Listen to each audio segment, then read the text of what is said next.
Guys, malapit na tayo sa Rojas Port. So dito tayo sasakay sana merong Montenegro or kahit anong barko na lang kung ano available. So sana meron agad para hindi na tayo matambay na matagal. Tingnan natin guys kung magkano na ang ticket ngayon kasi last time mga 2 taon na nung huling daan ko dito. Click pa yung motor ko noon. 26 ang ano dito guys, 26 ang ticket. Ang ano natin, pamasahe papuntang Katiklan. So, tingnan natin ngayon kung magkano na. Winner X ang motor natin ngayon. So, tingnan natin kung magkano na ngayon kasi nagmahal na yung malamang mahal na ngayon kasi nagmahal na rin yung gasolina ngayon. So, dito na tayo guys sa may entrance ng port.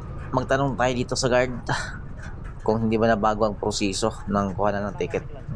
Sir, Katiklan po. Pakatiklan. may ticket na po kayo? Wala pa eh. Wala pa. Alas 2 yun, Alas dos, sir. sir.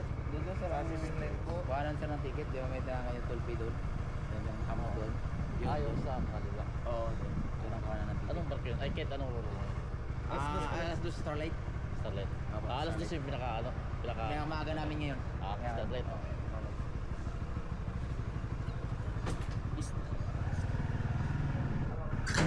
Medyo mahaba-haba nga tayong matambay guys ngayon dito sa pier ng Rojas dahil alas 11 pa ngayon at alas 2 pa daw yung barko Starlight yung ating masakyan. So tingnan nyo naman guys, napakainit dito sa Mindoro at nataon na mainit yung biyahe natin ngayon. So mas okay na lang yun kaysa mabutan na tayo ng bagyo guys. So dito guys yung kuha na ng ticket, same pa rin naman sa una pero mas maganda na yung manigurado tayo. Magtanong muna tayo sa kanila kung ano yung barko na available tsaka tayo kukuha ng ticket. 230 pa yung dating ng barko. 2880 mga boss, kasama motor, kasama na may-ari. So yun yung update mga boss, updated na bayaran dito sa Rojas Port papuntang Katiklan. So dati kasi 26 lang yan eh. So nagmahal sila ng 300 ngayon. Sige, update na lang natin maya mga boss kung ilang oras yung biyahe. Tapos na tayo nagbayad mga boss. 2880 yung ano mga boss, ticket, and then babayad ka na ang 65 terminal fee. So yun lang naman. Then mag-antay lang tayo ng barko. Yun yung latest update mga boss. Yun mga boss, nakasakay na tayo sa Starlight papuntang Katiklan. Hindi ko na na-videohan at nagmamadali tayo. Akala ko alis na. So yung ticket natin is aircon kaya 2.8 siya. Aircon yung nakuha natin. So pasok tayo sa ano. Medyo komportable nga ako dito mga boss sa nasakyan nating Starlight Ferry dahil aircon yung nakuha natin at maganda mga boss yung kanilang room. Tingnan nyo naman mga boss, may TV pa, syempre aircon, tsaka wala masyadong tao. So more on sila, halos mga sakyanan yung karga, mga 4-wheel stand, konti lang yung mga pasahero. So yun lang yung nakakasama ko dito sa mga oras na to. So ang iba kasi nasa labas sila, hindi aircon yung nakuha nilang ticket. So mas maganda rito mga boss, makakatulog at kasi dito lang tayo natutulog, dito lang tayo magpapahinga. Ruro lang kasi yung pahinga natin kaya sulitin natin. Mag-aircon na tayo para makatulog tayo na mahaba-haba dahil Katiklan tong Rojas to Katiklan kasi ito yung pinakamahabang biyahe ng Roro na binabiyahe natin kaya makatulog tayo ng mga maayos ito mga boss. So ulitin ko lang mga boss, ang pamasahe natin motor kasama rider Rojas to Katiklan is 2880 and then pag tao lang mga boss is 1350. Okay, 1350 pag tao lang. So ngayon mga boss, sa oras na to is malapit na tayo sa fast forward na lang natin kasi mas mahaba masyado kapag so diretso na tayo dito. Malapit na tayo mga boss dito na malapit na kaming dumao. Andito na kami sa dumao na tayo sa Katiklan. Ito yung port na mga boss ng Katiklan.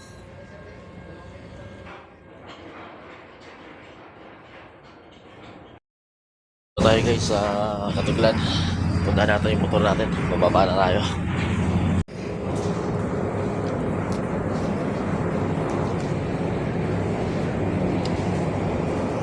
Wala nang tao guys. Wala nang tao guys. Wala nang tao. Punta natin yung motor natin.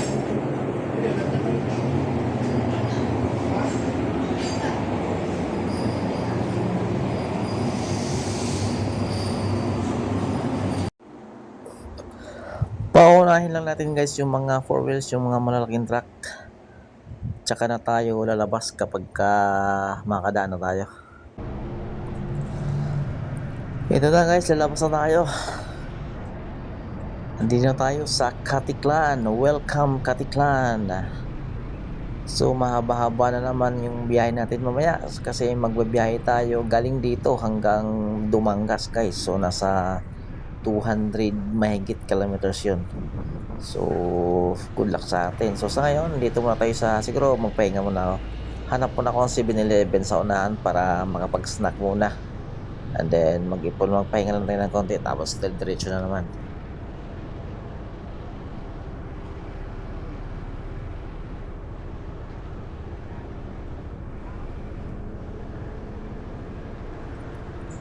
Ang lapad ng port dito, napakalaki.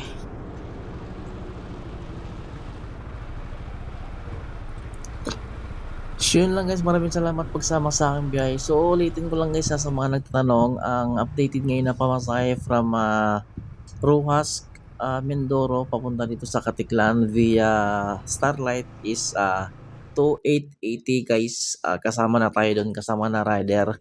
And then pagkatao lang yung babayaran is 1,350. So ang travel time is 4.5 hours. So yun lang sa mga nagtatanong. So maraming salamat guys. At sa ngayon naman, mabiyahe na naman ako papuntang Dumangas. So nandito ako sa tabing highway, huminto lang ako. So maraming salamat guys. So abangan nyo ang aking mga susunod na mga video dahil marami pa tayong video, mahaba-haba pa to. Pupunta po tayo ng Negros. So maraming salamat guys. Papuntang Dumangas naman tayo. So next vlog naman, Dumangas to Bacolod. So maraming salamat. Ingat po kayo guys. God bless. Ride safe.